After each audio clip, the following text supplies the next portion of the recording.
Lokoja. And to the health sector, where the veterinary sector has been described as vital, and not only to animal health, but also to public health, food safety, and national development. This was the focus of an inaugural lecture at the University of Jos, where a professor of veterinary medicine called for a unified approach through science, faith, and the One Health concept to tackle what he termed the reluctant killer. Senior reporter Funam Joshua reports. The University of Jos has marked a milestone with the first inaugural lecture in its Department of Veterinary Medicine. At the heart of the lecture was the One Health approach, promoting collaboration across human, animal, and environmental health to address complex health challenges. Veterinary medicine was highlighted as central to disease prevention, food safety, food security, and the protection of human lives, underscoring its broader role beyond animal care.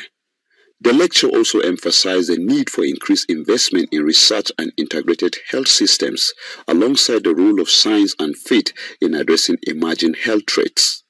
Key recommendations included the establishment of a national brucellosis eradication program and stronger mentorship for young veterinarians to drive innovation, uphold ethical standards, and provide leadership within the sector. We need a national brucellosis eradication scheme. Currently, we are not even vaccinating small ruminants against brucellosis. We are doing very little to control brucellosis. We need to have a national eradication scheme and policy where the government empowers the Ministry of Livestock Development to carry out eradication. And we can do this by calling animals that are positive for brucellosis.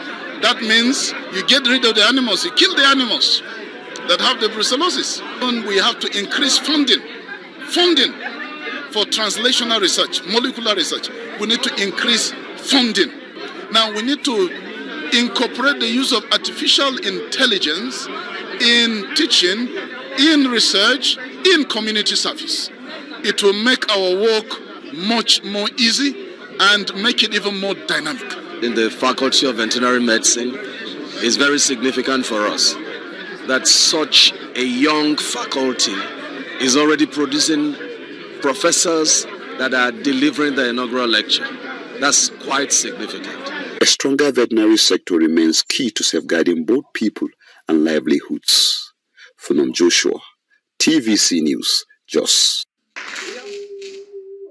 Now to Cross River State, where in a major push to boost economic activities and unlock business potential,